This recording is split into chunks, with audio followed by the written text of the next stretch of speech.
రాష్ట్ర ప్రభుత్వ పాలన యంత్రాంగంలో ఆదివారం నాడు కీలక మార్పులు చోటు చేసుకున్నాయి. రాష్ట్ర ప్రభుత్వం పెద్ద ఎత్తున ఐఏఎస్ అధికారులను బదిలీ చేస్తూ ఉత్తర్వులు జారీ చేసింది.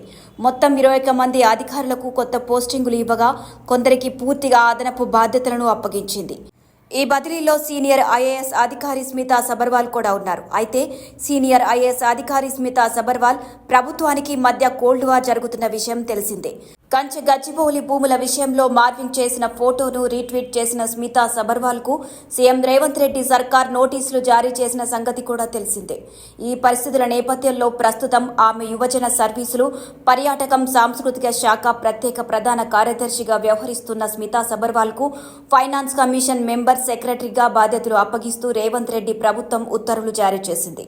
గతంలో కాంగ్రెస్ ప్రభుత్వం అధికారంలోకి వచ్చిన తరువాత ముఖ్యమంత్రి కార్యాలయం నుంచి బదిలీ అయినప్పుడు కూడా ఆమె ఆర్థిక సంఘం సభ్యురాలుగానే పనిచేశారు. ఇక కంచు గచ్చిబౌలి భూముల విషయంలో కాంగ్రెస్ ప్రభుత్వానికి స్మితా సబర్వాల్ గట్టి కౌంటర్ ఇచ్చిన సంగతి తెలిసిందే.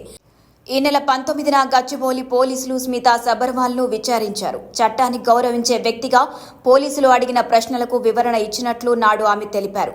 ఆ పోస్టును తాను రీట్వీట్ చేసినట్లే 2000 మంది షేర్ చేసినట్లు పేర్కొన్నారు. వాళ్లందరిపైన ఇలాంటి చర్య తీసుకుంటారా? చట్టం అందరికీ సమానమా? ఎంపిక చేసిన వారిని టార్గెట్ చేస్తున్నారా అని ప్రశ్నించారు. దీనిపై స్పష్టత కోరినట్లు స్మితా సబర్వాల్ ప్రశ్నించిన విషయం తెలిసిందే. అలాగే పలువురు ఇతర అధికారులకు కూడా కొత్త పోస్టింగులు, అదనపు బాధ్యతలు అప్పగించారు.